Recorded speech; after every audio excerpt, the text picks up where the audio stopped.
నమస్తే. తెలంగాణ రాష్ట్రంలో కులగణన ఏదైతే ఉందో రాష్ట్ర ప్రభుత్వం ఆ సంబంధించినటువంటి వివరాలన్నీ కూడా బయట పెట్టడం జరిగింది. దాంట్లో ఏ సంబంధించినటువంటి వర్గాన్ని ఆ జనాభాని రిలీజ్ చేయడం జరిగింది. సో దాంట్లో ముఖ్యంగా బీసీ వర్గాల్లో ముదిరాజు సామాజిక వర్గానికి చెందినటువంటి జనాభాను సైతం కూడా తేల్చేయడం జరిగింది. సుమారుగా 26,39,000 మంది తెలంగాణలో ముదిరాజులు ఉన్నట్టుగా వాళ్ళు చేసినటువంటి ఆ సర్వే లెక్కలన్నీ కూడా చెప్తా ఉన్నాయి. సో ముదిరాజులు దరిదాపుగా జనాభాలో 7.4% ఉన్నారు. 7.4% ఉన్నటువంటి ఈ జనాభాకి తగినంత రాజకీయ ప్రాతినిధ్యం దక్కుతుందా? సో పార్టీలు ఎందుకు ఇంత ఎక్కువ జనాభా ఉన్నటువంటి ఆ సామాజిక వర్గానికి ఎందుకు టికెట్లు ఇవ్వడంలో సంకోచిస్తూ ఉన్నాయి? ఇది నిజంగా మన లోపమా, లేకపోయినట్టు రాజకీయ పార్టీల యొక్క లోపమా? ఇంకా మిగిలినటువంటి ఏ సంబంధించినటువంటి క్యాస్ట్ను కూడా చెప్పినటువంటి వాళ్ళ సంఖ్య కూడా దాదాపు 30 లక్షల ఏమో తేల్చేయడం జరిగింది. ఈ 30 లక్షల మంది ఏ కేటగిరీలోకి వెళ్తారు? వాళ్ళంతా కూడా వాళ్ళు ముదిరాజులా, వాళ్ళు యాదవులా, వాళ్ళు ఎస్సీలా, వాళ్ళు బీసీలా, ఓసీలా, ఆ ఏ లెక్క కూడా తెలిసేయకుండా కేవలం అలా ఆ సంబంధించినటువంటి అంకెను ఇది ఏ వర్గాలు కూడా ఏ కులం అని చెప్పేసి చెప్పకుండా ఉన్నారని చెప్పేసి ఆ సంబంధించినటువంటి ఆ లిస్టులో చెప్పడం జరిగింది. సో మాట్లాడదాం ఇదే సంబంధించినటువంటి అంశంలో. మనతో పాటు ముదిరాజు సంక్షేమ సమితి రాష్ట్ర అధ్యక్షులైనటువంటి సురేష్ గారు ఉన్నారు, మాట్లాడదాం. నమస్తే. నమస్తే. సో చూస్తేనేమో బీసీల్లో ముదిరాజులే టాప్ అని చెప్పేసి అక్షరాలేమో పెద్దగా కనబడతా ఉన్నాయి.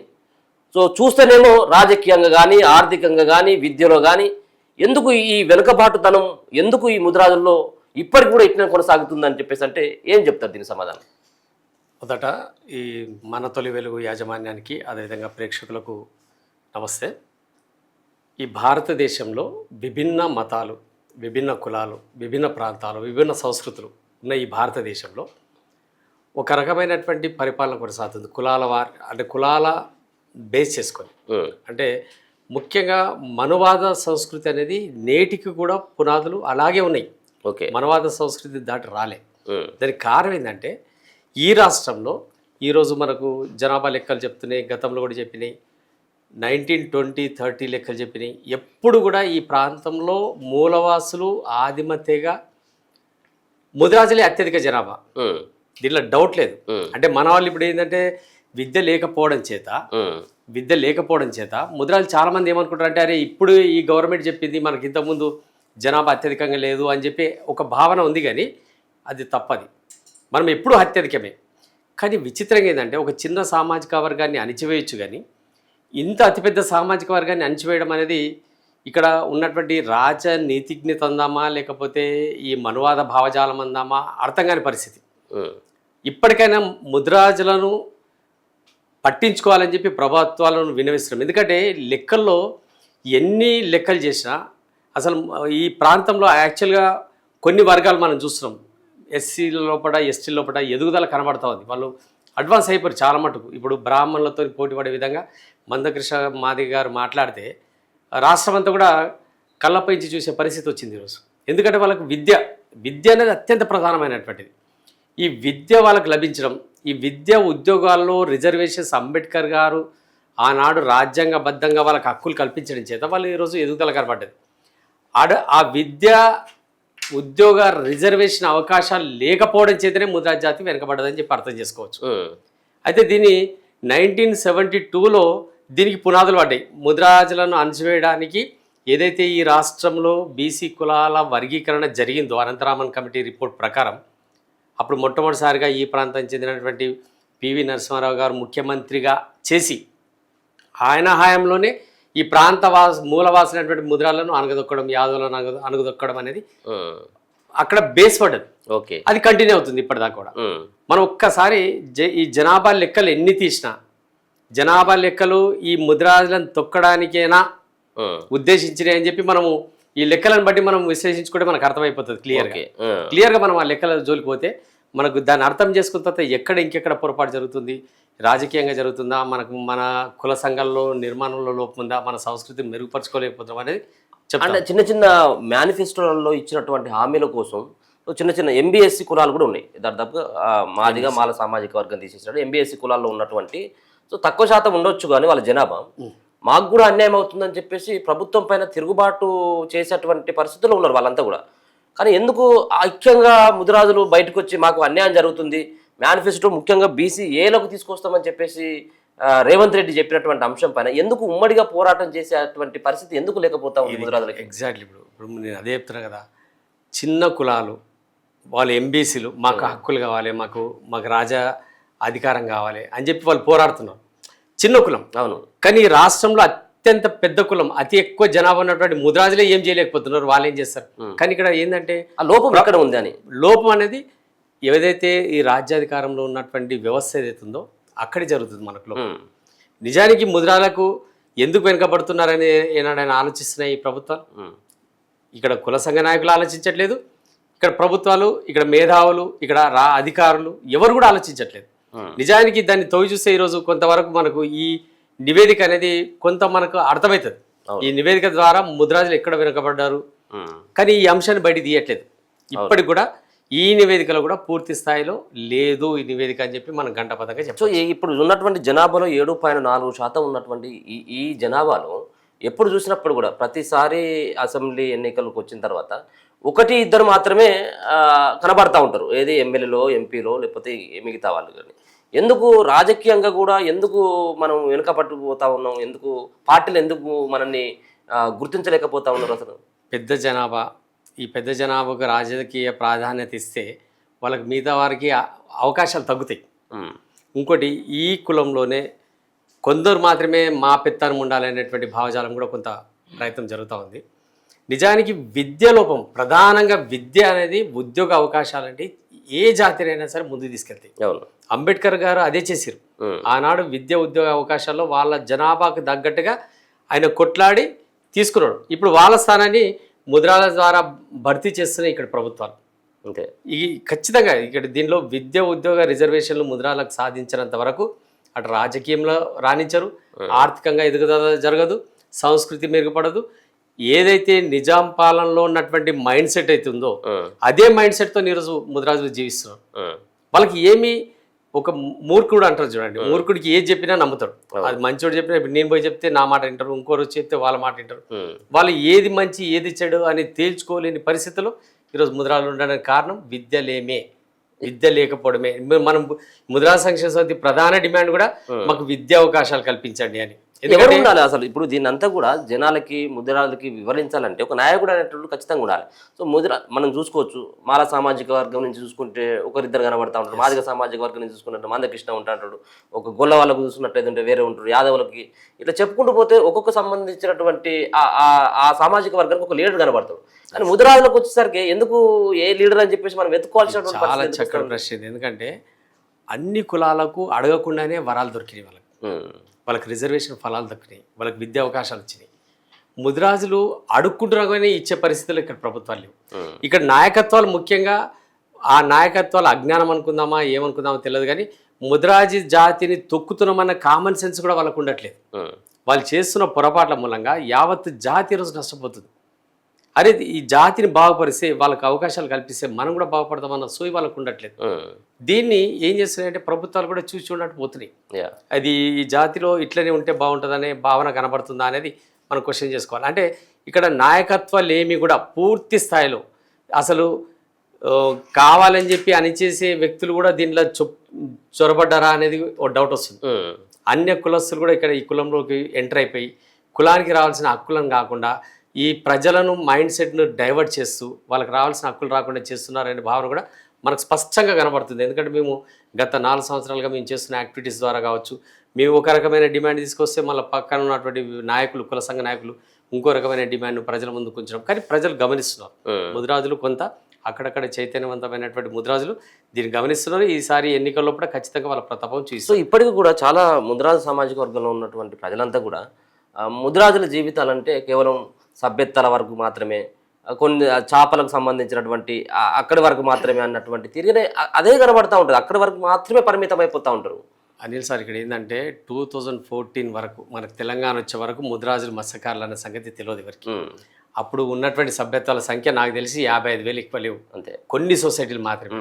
కానీ చాలా తెలివిగా మన కేసీఆర్ గారు అసెంబ్లీలో ప్రస్తావించాడు, నిజమైన మత్స్యకారులు బెస్తలు, ఆ తర్వాత అవకాశాలు ముద్రాలకు వస్తాయి. ఎందుకంటే తెలంగాణ ఏర్పడ్డది, ఆయన ఏది జలయజ్ఞం స్టార్ట్ చేసిండు, చెరువులను పూడికతీతలు స్టార్ట్ చేసిండు, వాటర్ ప్రాజెక్ట్ స్టార్ట్ అయినాయి, రేపు చెరువులు వస్తాయి. ఇక్కడ ఏం చేద్దాం, ఒక సామాజిక వర్గాన్ని దీనికి నెట్టేద్దాం, ముద్రాలను వీళ్ళకి లాగేస్తే వీళ్ళు ఇందులో కొట్టుకొస్తారు. నిజానికైతే ఈ దేశంలో అత్యంతమైన హీనమైన వృత్తి ఏదైనా ఉందంటే అది మత్స్యకార వృత్తి. మత్స్యకార వృత్తి తర్వాత యాదవులు. ఈ దేశంలో అణచివేయబడుతున్న ప్రధానమైన జాతులు ఏవంటే ఈ మత్స్యకారులు, యాదవులు మాత్రమే ఈ ప్రభుత్వాలు అణచేస్తున్నాయి. అతిపెద్ద జనాభాలుగా ఉన్నాయి కాబట్టి, అధికారంలో వీళ్ళు వస్తారు కాబట్టి, మైనారిటీలో ఉన్నటువంటి రెడ్లు, వెలమలు, ఇతర వర్గాల వారికి అవకాశాలు దక్కాయి కాబట్టి వాళ్ళు ఏం చేస్తారంటే ఈ సమాజాన్ని ఆటోమేటిక్గా వాళ్ళు సహజంగానే మనకు బ్రిటిష్ వాళ్ళు ఎట్లా అనిచేసారు, నిజాం ఎట్లా అనిచేసారు, వీళ్ళు కూడా అదే పద్ధతిని ఇప్పటికీ కంటిన్యూ చేస్తున్నారు. కాబట్టి ఇప్పుడు ముద్రాలకు ఏకైక లక్ష్యం ఏం కావాలంటే వాళ్ళకు విద్య ఉద్యోగ అవకాశాల కొరకు, రిజర్వేషన్స్ కొరకు పోరాడాల్సిన నాట్ ఓన్లీ ముద్రాజులు, ఇక్కడ మిగతా బీసీ కులాలు కూడా గమనించాలి. మీకు ఇప్పుడు ఉన్నటువంటి రిజర్వేషన్ ఫలాలు కొంత ముద్రాల కంటే మెరుగ్గా ఉండొచ్చు, కానీ మన వాటా మనకు వచ్చినప్పుడు 50% రిజర్వేషన్స్ బీసీలకు కనుక లభిస్తే దాంట్లో ఇప్పుడు ఉన్న పరిస్థితుల కంటే మీకు మెరుగైన పరిస్థితి వస్తుంది, దానిలో ముద్రాజులు కూడా బాగుపడతారు. అప్పుడు బీసీలంతా సంఘటితమయ్యే అవకాశం ఉంటుంది. ఈ అసమానతలు నెలకొల్పడానికే ప్రభుత్వాలు ప్రయత్నం చేస్తున్నాయి. కాబట్టి ఈ రిజర్వేషన్స్ అనేది, ఈ రిజర్వేషన్ ఫలాలు ఏవైతున్నాయో ఇప్పుడు ఇస్తున్నటువంటి 26%, 24% ఈ రాష్ట్రంలో అమలవుతున్నాయి. దేశవ్యాప్తంగా బీసీలకు అమలవుతుంది 27% కావచ్చు. కానీ ఈ రాష్ట్రంలో ఇప్పటికీ బాధాకరమైన విషయం ఏంటంటే 24% రిజర్వేషన్స్ అమలవుతున్నాయి బీసీలకు. అవును, దాన్ని ప్రశ్నించే నాదుడు లేదు.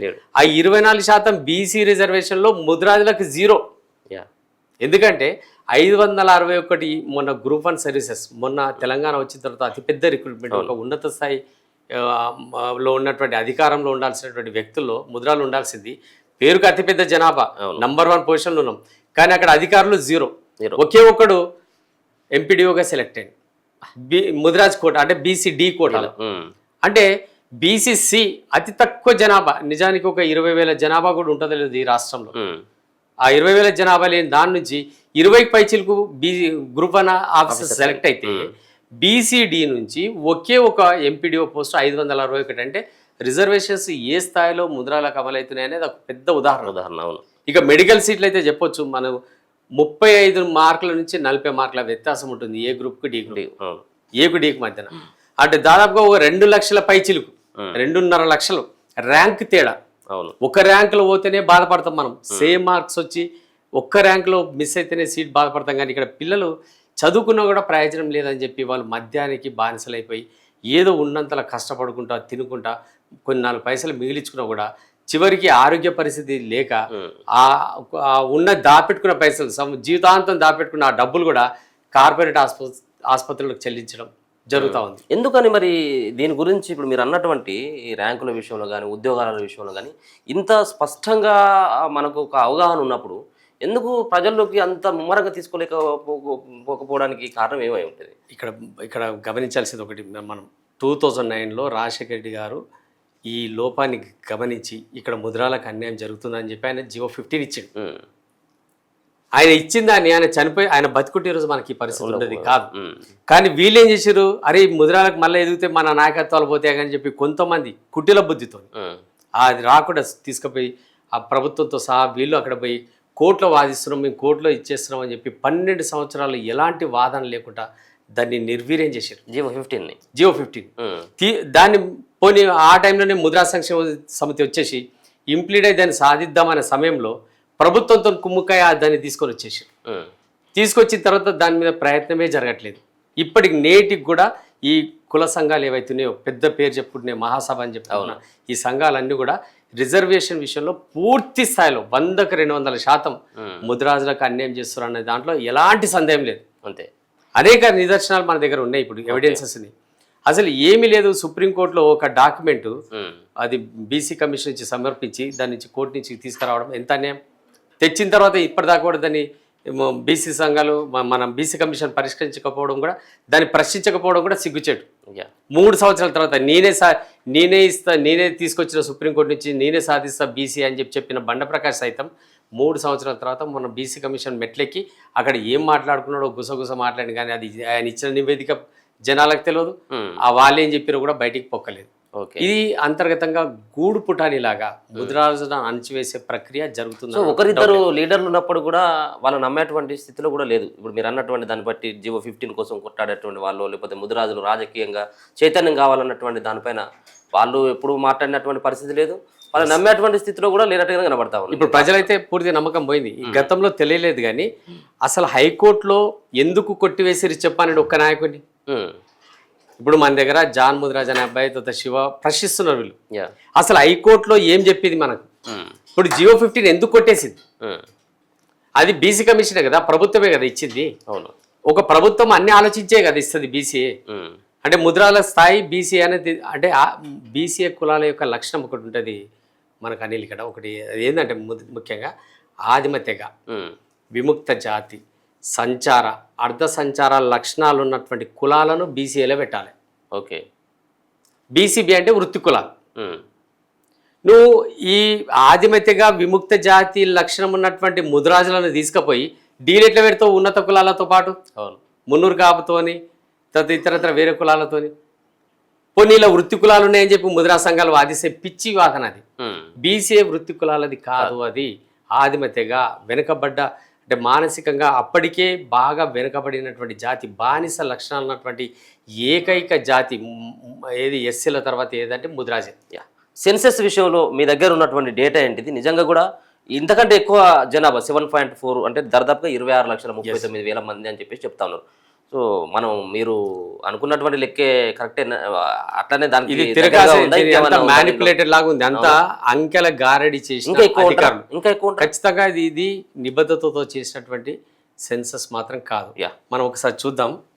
దానిలో ఇప్పుడు తీసుకున్నట్టయితే మనకి సెన్సస్ రిపోర్ట్స్ మనకు 3 ఇక్కడ మనకు స్పష్టంగా కనబడుతున్నాయి. 2011 ఇది సెంట్రల్ గవర్నమెంట్ చేస్తుంది. సెంట్రల్ ఎవ్రీ 10 yearsకి చేసేటువంటి సెన్సస్. చాలా దాదాపుగా కులాల వారిగా చేసిరు కానీ కులాల వారిగా వాళ్ళు బయట పెట్టలేదు. మొత్తం ఓవరాల్గా బీసీలు ఎంతమంది మొత్తం అన్ని కులాలతో సహా తీసుకున్న సెంట్రల్ గవర్నమెంట్, కానీ కులాల వారిగా రిపోర్ట్ ఇవ్వాలి. అంతే, కులాల్లో ఎంతమంది ఉన్నారు అనేది ఇవ్వాలి. కానీ ఉన్నది వాళ్ళ దగ్గర డాటా మాత్రం సెంట్రల్ గవర్నమెంట్ దగ్గర ఉన్నది. ఎందుకంటే వాళ్ళు చూసుకుంటారు అన్ని. అవును, ఇప్పుడు మన చేతికి అధికారం పోద్దు కాబట్టి అగ్ర కులాల చేతిలోనే ఉండాలని చెప్పి వాళ్ళు దాన్ని కేసీఆర్ ఎట్లయితే దాచిపెట్టిండ్రో సేమ్ అదే కేసీఆర్ దాచిపెట్టడానికి కూడా సెంట్రల్ గవర్నమెంట్ కంట్రోల్ చేసిందే. అవును, 2014లో సమగ్ర కుటుంబ సర్వే, SKS అంటుంది, సమగ్ర కుటుంబ సర్వే. ఓకే, ఈ కేసీఆర్ గారు చేసింది మన తెలంగాణ ఏర్పడిన కొత్తలో. ఇది 2025 ఇప్పుడు రేవంత్ రెడ్డి గారు చేసి. ఇప్పుడు చూసినట్టయితే హౌస్ హోల్డ్స్ అంటే ఇండ్ల సంఖ్య ఇప్పుడు 2011లో 83 లక్షలు ఉన్నాయి. ఇక్కడ 2014లో 1,03,00,000 ఇండ్లు ఉన్నాయి. ఓకే, ఇక్కడ 2025లో 1,15,00,000 ఉన్నాయి. ఇళ్ల సంఖ్య పెరిగింది, మనకు ఇళ్ల సంఖ్య పెరిగింది. ఓకే, ఇళ్ల సంఖ్య పెరుగుదల మనకు స్పష్టంగా కనబడుతుంది. అవును, అన్నప్పుడు జనాభా కూడా పెరగాలి. ఇక్కడ జనాభా విషయానికి తీసుకున్నట్టయితే 2011లో 3,50,00,000 ఉంది.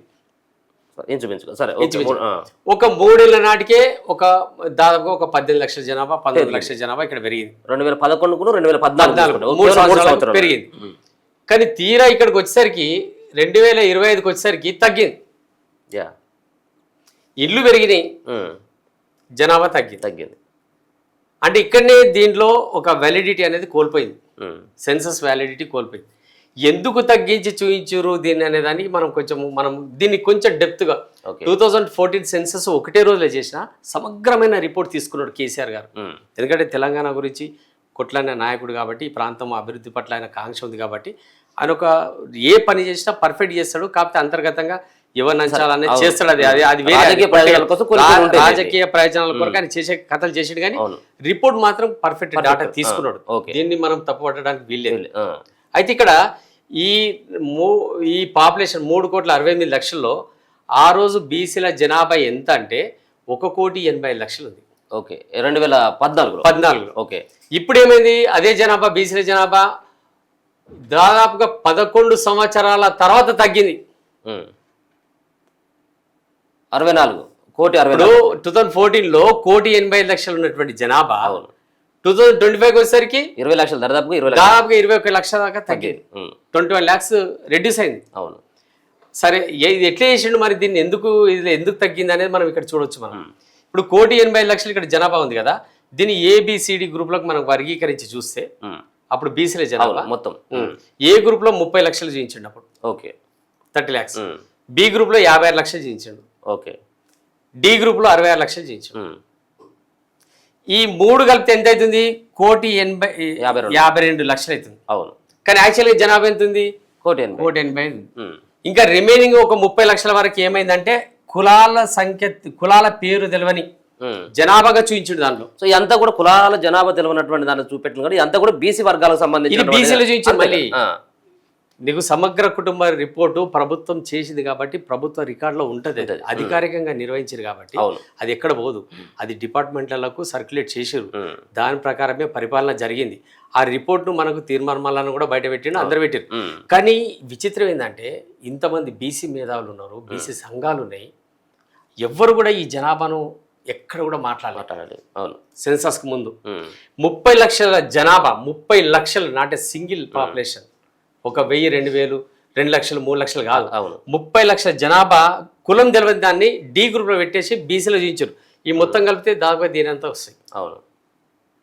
అంటే ఇప్పుడు ఏం చేశారంటే రేవంత్ రెడ్డి గారు ఏం చేశారు, టైం తక్కువ ఉంది, ఏదో రిపోర్ట్ సబ్మిట్ చేయాలి, వీళ్ళు బీసీ సంఘాలు 42% రిజర్వేషన్ కొరకు కొట్లాడుతున్నాయని చెప్పి చాలా తెలివిగా ఈ 30 లక్షల జనాభాను డిస్ట్రిబ్యూట్ చేసారు అందరికీ, అన్ని కులాలకు.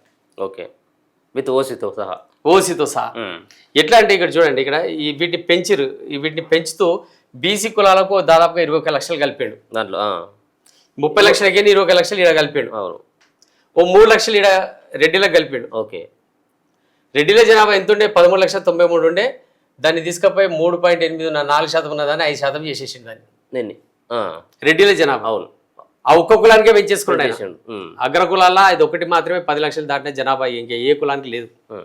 దానిలో కలిపేసుకున్నాడు. బీసీలో మాత్రం బీసీలో కొంత మాత్రమే కలిపినప్పటికీ ఆ జనాభా తగ్గి, అంటే ఈ జనాభాని అడ్జస్ట్ చేసిండు ఇక్కడ. అంతే. ఈ జనాభాని అడ్జస్ట్ చేయడం జరిగింది.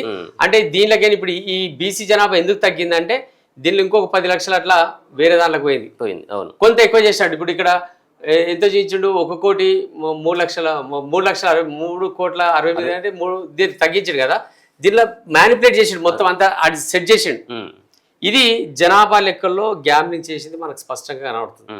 అయితే ఇక్కడ చూద్దాం, ఇక్కడ ఇప్పుడు రానున్నటువంటి దాంట్లో ఒకవేళ కనుక ఈ సంఖ్య సరిదూగుతుందా మళ్ళీ? ఇప్పుడు కేంద్రం మళ్ళీ జనగణన కులగణన అని చెప్పేసి ఇక్కడే లాజిక్ ఉంది. ఇప్పుడు ఏమంటాడంటే మన రాహుల్ గాంధీ ఏమంటాడంటే తెలంగాణను రోల్ మోడల్ తీసుకోండి, అంటే ఎట్లా అంకెల గారడి చేయొచ్చు ఓకే అని చెప్పి బీజేపీకి ఇండైరెక్ట్గా సూచన చేస్తుండే ఆయన. మీరు అధికారంలో ఉన్నారు కాబట్టి గిట్లని చేసి మళ్ళీ ఇంకో కొద్ది సంవత్సరాల పాటు బీసీలను దొక్కండి, దీన్ని రోల్ మోడల్గా తీసుకోండి. మనకు ఏమవుతుందంటే సెన్సస్ తీసుకుంటాం కరెక్టే, సెన్సస్ను సరైన రీతిలో ప్రజెంట్ చేస్తే వే ఆఫ్ ప్రజెంటేషన్ బట్టి మనం ఏమి యాక్షన్ తీసుకోవచ్చని తెలుస్తుంది. అది ఆ ప్రక్రియ జరగట్లేదు. ఇప్పుడు మనం ఇంత కులాల వారీగా ఏమన్నాడు, విద్య, ఉద్యోగ, ఆర్థిక అంశాల మీద సర్వే చేసాం అన్నాడు. నీకు టేబుల్స్ ఎక్కడున్నాయి? కులాల వారీగా విద్య ఏ కులము ఎంత చదువుకుంది అనేది లేదు, ఈ ఉద్యోగాలు ఏ కులానికి ఎంత వస్తుంది అనేది లేదు. మళ్ళీ బీసీ అని తీసుకున్నాడు, ఎస్సీ అని తీసుకున్నాడు, ఎస్టీ అని తీసుకున్నాడు. నీకు కులాల వారీగా నీకు ఉద్యోగాలది నువ్వు రేషే యాడ్ తీసిండు, అది కావాలి కదా, అది కావాలి కదా. ఓవరాల్ గా బీసీలు అనేది కాదు, ఓవరాల్ గా ఎస్సీలు అనేది కాదు, కులాల వారీగా. కులాల వారీగా సెన్సస్ అంటేనే మీనింగ్ అది. విద్య ఉద్యోగాల్లో ఆర్థిక పరమైనటువంటి ఎవరున్నారని తెలుసుకోవాలంటే నీకు కులాల వారిగా అది పెట్టకుండా నీకు బీసీ లోపల ఇన్ని ఉద్యోగాలు ఉన్నాయి, మళ్ళా బీసీలు ఇంతమంది విద్య చదువుకుంటున్నారు, నీకు మీనింగ్ ఏముంది అక్కడ?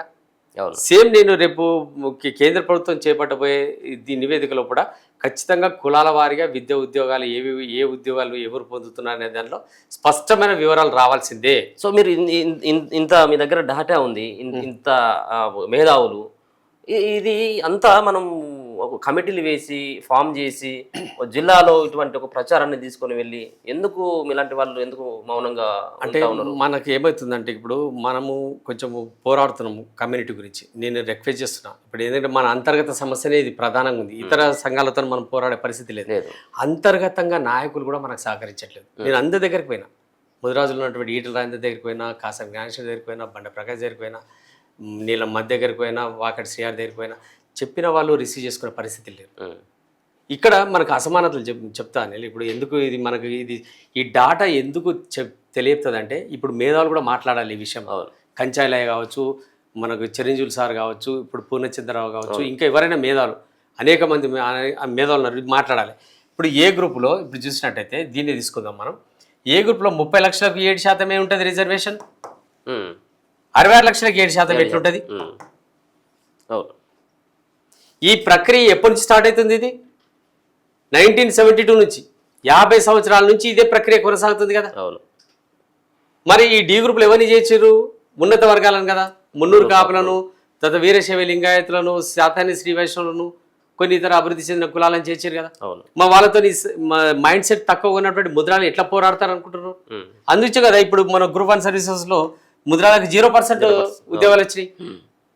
మీకు తెలుస్తుంది. మళ్ళీ ఏమంటారంటే ముద్రాజుల్లో ఐక్యత లేదు, తాగుబోతులు. తాగంది ఎవరు? ఇప్పుడు కేసీఆర్ గారే బాగా తాగుతాడని చెప్పి టాక్ ఉంది. మరి తాగేవాడు రాష్ట్రాన్ని పాలించట్లేదా? అవును. మరి ముద్రాలు తాగినంత మాత్రాన, లేకపోతే ముద్రాలు కులంలో పుట్టినందుకు వాడికి మైండ్ సెట్ తక్కువ ఉంటుందా? వాడు జెనెటికల్ గా వీక్ ఉంటాడా? సో ఇప్పుడు మీరు అన్నటువంటి మాట మాత్రం వాస్తవంగా అంటే ముద్రాలో ఐక్యత లేదు, వాళ్ళు అక్కడి వరకు మాత్రం చెరువుల వరకు మాత్రం పరిమితం అయిపోతారు. అది చాలా తప్పు. అవకాశాలు ఇవ్వకుండా, మిగతా కులాలు అడగకుండానే వాళ్ళకి అవకాశాలు వచ్చినాయి. ఇప్పుడు సింపుల్ గా చెప్తా, ఇక్కడ చూడండి, బి గ్రూప్ లో 56 లక్షలు ఉన్నారు. 10% రిజర్వేషన్ వీళ్ళకి. అంటే ఇక్కడ జనాభా పెరిగింది కాబట్టి ఆటోమేటిక్ వాళ్ళకి రిజర్వేషన్ కూడా పెరిగింది. అదే ఇక్కడేమో 66 ఉన్నప్పుడేమో యాజ్ రీజ్ గా ఏలో ఉన్నటువంటి 30 లక్షల మందికి ఏదైతే ఉందో అదే రిజర్వేషన్ ఇక్కడ ఉంది. ఇప్పుడు యాక్చువల్గా మనకి ఏముంటుందంటే రిజర్వేషన్స్ అనేది బేస్డ్ ఆన్ పాపులేషన్. పాపులేషన్ బట్టి రిజర్వేషన్ శాతం ఇవ్వాలి. నువ్వు 24% ఇస్తున్నావు ఈ రాష్ట్రంలో, 24% ఈ పాపులేషన్ బట్టి పంచాలి. అవును కదా, అదే నేను అంటున్నా. అది జరగాలి కదా, ప్రక్రియ జరగలేదు అంటున్నా నేను. ఈ ప్రక్రియ తప్పు జరిగి మనకు అన్యాయం జరిగింది. దీన్ని సరి చేయడానికే కదా రాజశేఖర్ రెడ్డి దీంట్లోకి తీసి దీన్ని లేచింది. హైకోర్టు కూడా ఏం చెప్పింది? అన్ని బాగున్నాయి, బీసీఏలో చేర్చడానికి ఎక్కడ కూడా హైకోర్టు తప్పుపట్టలే. ఓకే, బీసీఏలు చేర్చడానికి తప్పట్లేదు. ఏం తప్పట్టింది? ఇంత మన బండప్రకాష్ గారు ఏం చెప్పారంటే, మేధావి నీలరాములు అంటే ఒక ప్రొఫెసర్ కలిసి ఒక రిపోర్ట్ ఇచ్చారు బీసీ కమిషన్. మా పాపులేషన్ 1,26,00,000 అని ఎప్పుడు 2009లో ఇచ్చారు. వీళ్ళు ఎంత పెద్ద మేధాలో చూడండి, 1,26,00,000. ఇప్పుడు తిప్పి కొడితే మనకు ఈ ఘోరం. ఇప్పుడు ప్రజెంట్ సెన్సెస్ లో కూడా 71 లక్షలని చూపిస్తారు. అంతే అంతే. అంటే 1,26,00,000 అని చెప్పినందుకు కోటి ఏమన్నదంటే, మీరే చెప్తారు కదా 1,26,00,000, మరి మీరు అందరూ ఏ గ్రూప్ లో పోతే ఎట్లా? మరి ఏడే ఉంది, ఆడ ఏడే ఉంది అంతే అని చెప్పిరు. దానికి స్క్రాచ్ చేసింది. ఓకే అన్నప్పుడు వీళ్ళు ఏం కొట్లాడాలి? సరే ఈడేడుంది, ఆడేడుంది, మరి మా జనాభా ఎక్కువ ఉంది, ఈడ మాకు 7% ఎట్లు ఇస్తున్నారు? మాకు దీనిలోకి 1% తీసి దీనిలో కలిపి ఇవ్వండి. లేదా వీళ్ళకి లంబడాలు వెళ్ళిపోయారు కదా, దీన్ని చాలా తక్కువ పాపులేషన్ కూడా వీళ్ళు ఇక్కడ రిజర్వేషన్ ఎక్కువ పొందుతున్నారని చెప్పి కొట్లాడాల్సింది ఎక్కడ? ఈ ప్రభుత్వంతో కదా, రోషాయితో కదా. అప్పుడు రాజశేఖర్ చనిపోయినా కూడా రోషాయితో లోపల అధికారులందరూ కలుసుకొని తీసుకుపోయి సుప్రీంకోర్టులో పడేస్తే, దాన్ని లేటుగా కాసాని జ్ఞానేశ్వర్ గారు కూడా పోయి ఇంప్లీడ్ అయిపోయి, నేను సుప్రీంకోర్టులో వేసిన పోరాడుతున్నాడు మనోడు, వీరోచితంగా పోరాడుతున్నాడు, లక్షలాది రూపాయలు ఖర్చు అవుతున్నాయి, అనేక మంది 6-7 మంది అడ్వకేట్లను పెట్టారు. ఆడ చూస్తే 30 సార్లు టేబుల్ మీదకి వచ్చిన ఒక్కసారి కూడా బలమైన వాదన జరగలే. ఓకే, నువ్వు ఏమని కొట్టేసింది, ఇక్కడ ఎందుకు కొట్టేసింది, బీసీలో ఎందుకు కలపద్దని అన్నారు. మనోళ్ళే చెప్తారు, మన పిట్టల రవీంద్ర చెప్తాడు, అరే మనం పోయి చిన్న కులాలతో ఆడుంటాం. అరే నీకు అంతకంటే దరిద్రమైన స్థితిలో ఉన్నావు కదా నువ్వు. వీళ్ళకు ఇంకోటి తెలియదు, వీళ్ళకు ముద్రాజులు కూడా ఎంబీసీలే, మోస్ట్ బ్యాక్వర్డ్ క్లాస్. ఇది రికార్డెడ్, ఇది సర్టిఫికేట్ డాక్యుమెంట్ ఉంది. ఓకే, మరి జ్ఞానం ఈ కుల సంఘాలకు ఏమైంది? ఇప్పుడు ఒకటి ముద్రాజ అధ్యయన వేదిక అని చెప్పి కొంతమంది తయారు చేసిన మన దగ్గర ముద్రాజులు వీళ్ళందరూ కలిసి వాళ్ళు తీసుకొచ్చిన అంశం ఏంటంటే, ఒక మన ఎవరు పండుగ సాయన్న చరిత్రను బయటికి తీసుకొచ్చారు. అది పండుగ సాయన్న చరిత్ర ఆయన మాట్లాడితే ఆయన బెక్కం జనార్దన్ రాస్తే దాన్ని వీళ్ళు బయట ప్రచారం చేయడం. నేను శంకరమ్మనే చంపమని చెప్పి పైసలు ఇచ్చిందేమో ఆ రోజు నిజం అధికారులు, కానీ నేను అంటాను, నువ్వు ఆమె అంత ఖర్చు పెట్టినామా, మరి ఎందుకు బతికించలేదు? ఆయన తలకాయ ఒక దగ్గర మొండె ఒక దగ్గర ఎందుకు పడేసారు? వాళ్ళే చంపేపించారు అంటారు. నేను మన చరిత్ర మనం అధ్యయనం చేయాలి. ఆయన పుట్టుక ఏ తేదో తెలియదు, మరణం ఏదో తెలియదు, దాని జనన మరణాలను మనము ఆ డేట్లను ప్రకటించని ప్రభుత్వాన్ని డిమాండ్ చేయడం అజ్ఞానం కాదా? అవును. కొరి కృష్ణస్వామిది పుట్టిన తేదీ ఇప్పటిదాకా కూడా ఏ నాయకుడు, ఏ కుల సంఘ నాయకుడు ఇంతవరకు బయట పెట్టలే. ఆయన ఒక మేయర్గా పనిచేసాడు మనకి ఈ ప్రాంతంలో, ఒక గొప్ప మేధావి, జాతీయ పోరాటంలో పనిచేసే గొప్ప నాయకుడు కదా కొరి కృష్ణస్వామి. అనేది ఎందుకు బయట పెట్టలే? ఇప్పుడు నెల్లి లక్ష్మణ్ ఉన్నాడు, అమరవీరుల స్మారక స్థూపం నిర్మించిండు ఆయన. పోరాడి అప్పుడు కాసు బ్రహ్మానందరెడ్డికి వ్యతిరేకంగా పోరాడి ఒక 11 రోజుల పాటు జైల్లో ఉన్నాడు ఆయన. ఆయన మర్చిపోయింది సమాజం. నెల్లి లక్ష్మణ్ అంటే అసలు ఎవరు గుర్తుంటారు రాష్ట్రంలో? బీసీలకు తెలియదు. మళ్ళీ అదే చెక్కిన యాదగిరికి పద్మశ్రీ అవార్డు ఇచ్చారు, 1 కోటి రూపాయలు ఇచ్చారు. ఒక 300 గజాల స్థలం ఇచ్చారు. మరి ఈ కుటుంబానికి గుర్తింపు లేదు, ఏది లేదు. ఈయనకు నెల్లి లక్ష్మీనారాయణ. అవును. అరే మన చరిత్రను మర్చిపోతే మన జాతి ఉంటుందా? అదృశ్యం కాదా? ఆ సో ఎందుకు లేదు మన కులాలకు, ముద్రాది కులాలకు అని చెప్పి నేను క్వశ్చన్ చేస్తున్నాను. రైట్. ఏం చేయబోతున్నారు చిట్ట చివరికి ఏం చేయబోతున్నారు మీరు ఇప్పుడు ఇది ఈ సంబంధించిన ఈ లెక్కలని ఆయన రిజర్వేషన్లు వీటిని అన్నింటినీ కానీ ఎట్లా జనాల్లోకి తీసుకెళ్లేటువంటి ప్రయత్నం చేస్తున్నారు?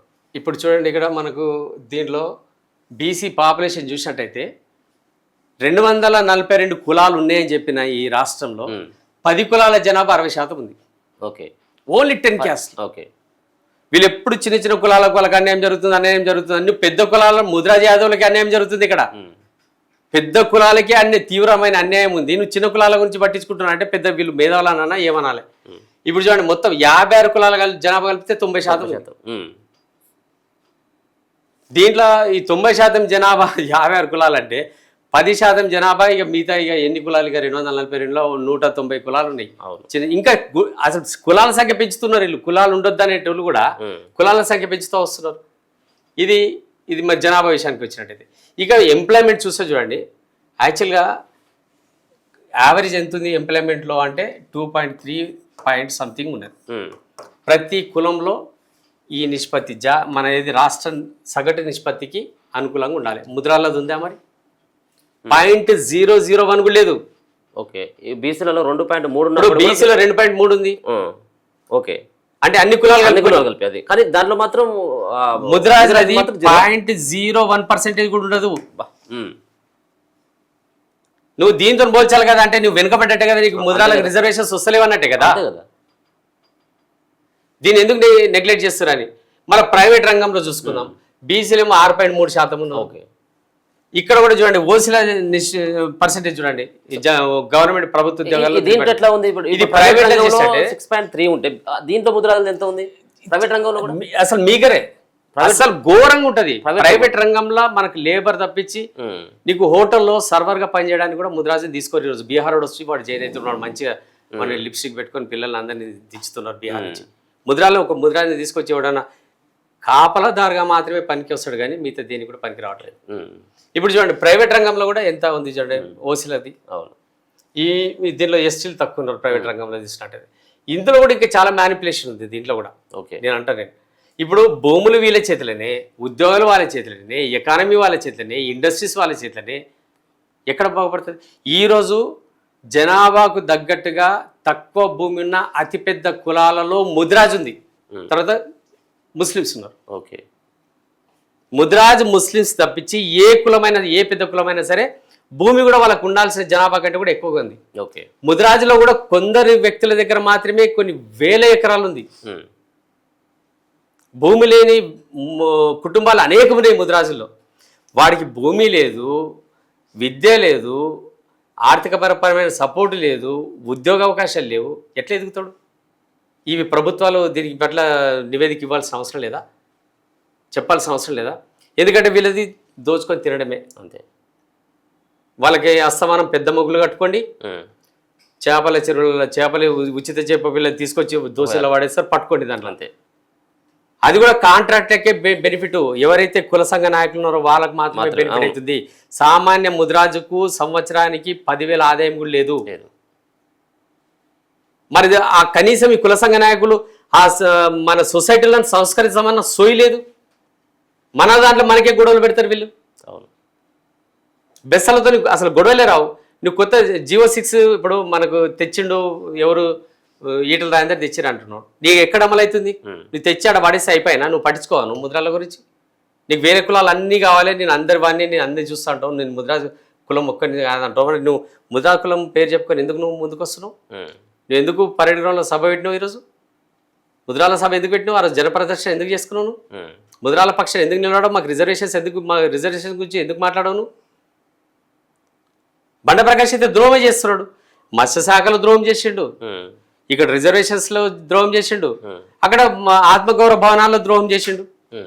ఈయన ఆయన నాయకుడు ఎట్లయితాడు? ఆయన పదవి మాత్రం దొరికింది, ఆయనకు ప్రమోషన్ దొరికింది. రాజ్యసభ సభ్యత్వం ఉంటే ఎప్పుడో ఊడిపోతుండే, తీసుకొచ్చి మండలి ఇచ్చేసి డిప్యూటీ వైస్ చైర్మన్ ఇచ్చినందుకు ఆయన ఈరోజు కూడా కంటిన్యూ అవుతుండే. ఈరోజు కూడా ఎంబడే రాజీనామా చేయాలైనా. సామాన్య ముద్రాలకు నాలుక లేదు, ఆలోచన లేదు, భయపడతారు. తెల్లంగా వేసుకొని నేను పోయినా కూడా గద్దున నొక్కుతారు. వాళ్ళకి చిన్న 50-100 రూపాయలు ఇస్తే చాలు. వాళ్ళు అంత దారుణమైన బతుకులు ఉన్నాయి. కాబట్టి రాష్ట్ర ప్రభుత్వాలకు నేను కోరేది ఒకటే, మా కమ్యూనిటీకి మీరు కనీసం వాళ్ళను ఆదుకోవాలని చెప్పి కోరుతా ఉన్నాను. ఇంకోటి ఉందా? ఇక లాస్ట్ ఇది, ఇక దీంట్లో చూసినట్టయితే ఇక జనాభా పరంగా చూసినట్టయితే ఈ ముద్రాల 7.4% తీసుకుంటే ప్రతి పార్టీ కూడా దాదాపుగా 8 నుంచి 9 సీట్లు ఇవ్వాలి. ఇవాళ గెలవడం తర్వాత అది వేరే విషయం. అది ఎమ్మెల్యేలు లేరంటే అది నాయకత్వమే లేదు. నువ్వు కులం కొరకే కొట్లాడవు, నీకు టికెట్లు ఇవ్వాలి, నామినేషన్ పదవి ఇవ్వాలి, నామినేషన్ పదవుల కొరకే కొట్లాడుతున్నారు. కానీ అరే నేను ప్రజల సేవ చేయాలి, నేను ముద్రాలకు సేవ చేయాలని ఒక నాయకుడు ఉందా? ఏదో డబ్బులు పడేస్తున్నారు, ముద్రాల పేరు చెప్పుకుంటున్నారు, నాయకులు అవుతున్నారు. కానీ టికెట్లు ఇవ్వాలి. ప్రతి పార్టీ కూడా జనాభా దామాషలో టికెట్లు ఇవ్వాలి. 8 లేదా 9 ప్రతి పార్టీ ఈ రాష్ట్రంలో ముద్రాలకు టికెట్స్ ఇవ్వాల్సిన అవసరం ఉంది.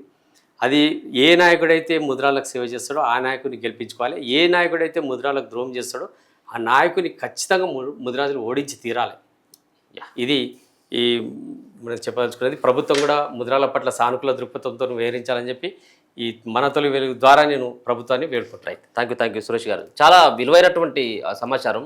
సో జనాభాలో అత్యధిక జనాభా ఉన్నప్పటికీ సో అన్ని రంగాల్లో, ఒక రంగం అనే కాదు, అన్ని రంగాల్లో వెనుకబడ్డటువంటి పరిస్థితి కనబడతా ఉంది. రాజకీయాల్లో కానీ, ఆర్థికంగా కానీ అన్ని రంగాల్లో వెనుకబడిపోయింది. ప్రైవేట్ రంగంలో సైతం కూడా బీసీల యొక్క వాటా, బీసీలలో ఉన్నటువంటి ముదిరాజుల యొక్క వాటా 0.1 అంటే మనం ఎక్కడ ఉన్నామో మనం ఒకసారి అర్థం చేసుకోవాల్సిన అవసరం ఉన్నది. కేవలం లీడర్లు కేవలం ఓట్ల కోసం వచ్చి మిమ్మల్ని ఏదో మభ్యపెట్టేటువంటి మాటలు మాత్రమే చెప్తా ఉంటారు. కానీ గెలిచినటువంటి దాని తర్వాత ముదిరాజులకు దక్కాల్సినటువంటి అధికారాలపైన ఏ ఒక్క నాయకుడు కూడా మాట్లాడట్లే. ఇప్పుడు ఉన్నటువంటి ముదిరాజులలో అరకొర సంబంధించినటువంటి లీడర్లు మాత్రమే ఉన్నారు. మరి వాళ్ళు కూడా మొద్దు నిద్రలో ఎందుకున్నారో అర్థం కావట్లేదు. చిన్న చిన్న సంఘాలన్నీ కూడా వాళ్ళు కొట్లాడుతున్నారు వాళ్ళకి రావాల్సినటువంటి దక్కాల్సినటువంటి హక్కుల పైన. కానీ ఉన్నటువంటి జీవోలను సైతం కూడా ఇంప్లిమెంట్ చేయలేనటువంటి చేతగానితనంలో ఇలా లీడర్లు కూడా కనపడతా ఉన్నారు ముదిరాజు సంఘంలో. ఇది నిజంగా కూడా చాలా దారుణమైనటువంటి వ్యవహారం. ఇదంతా కూడా రానున్నటువంటి భవిష్యత్తులో తీవ్రమైనటువంటి పరిణామాలు చూపెడతా ఉంటే, ఇప్పుడు సురేష్ గారు చెప్తా ఉంటే మొన్న జరిగినటువంటి గ్రూప్ సంబంధించినటువంటి పరీక్షల్లో 561 పోస్టులు ఏమో మొత్తం 562 ఏమో మొత్తం ఉంటే 561కి రిజల్ట్స్ ఇస్తే దాంట్లో కేవలం ఒకరా ఎంపీడీఓగా, అది కూడా వేరే కాదు, ఓన్లీ ఎంపీడీఓగా ఒకరు సెలెక్ట్ అయిందంటే మనకు రిజర్వేషన్ ఫలితాలు ఏ విధంగా దక్కుతూ ఉన్నాయో మనం అర్థం చేసుకోవచ్చు. మనం చెరువుల కాడ, ఈ చేపల కాడ కాదు మన జీవితాలు. మనకు అసెంబ్లీ కాడ మనం పార్లమెంట్లో ఉండాల్సినటువంటి ఆవశ్యకత ఎంతైనా ఉన్నది. దయచేసి దీన్ని ఖచ్చితంగా ముదిరాజు సంబంధించినటువంటి లీడర్లంతా కూడా దీన్ని ముందుకు తీసుకెళ్లాల్సినటువంటి అవసరం ఉంది. లేకపోయినట్టయితే ఉంటే గతంలో ఏ విధంగానైతే మన బతుకులు అక్కడి వరకే పరిమితం అయిపోయినాయో రేపు భవిష్యత్తులో కూడా ఇంకా అంతకంటే దారుణంగా పడిపోయేటువంటి అవకాశం ఉంటుంది. కాబట్టి దయచేసి ప్రజలారా, ముదిరాజు సోదరులారా, ఖచ్చితంగా చైతన్యం కావాల్సినటువంటి అవసరం కాదు, అత్యవసరం ఖచ్చితంగా ఏర్పడ్డదని చెప్పేసి కూడా తెలియజేస్తా ఉన్నాను. చూస్తూనే ఉండండి మన తొలి వెలుగు.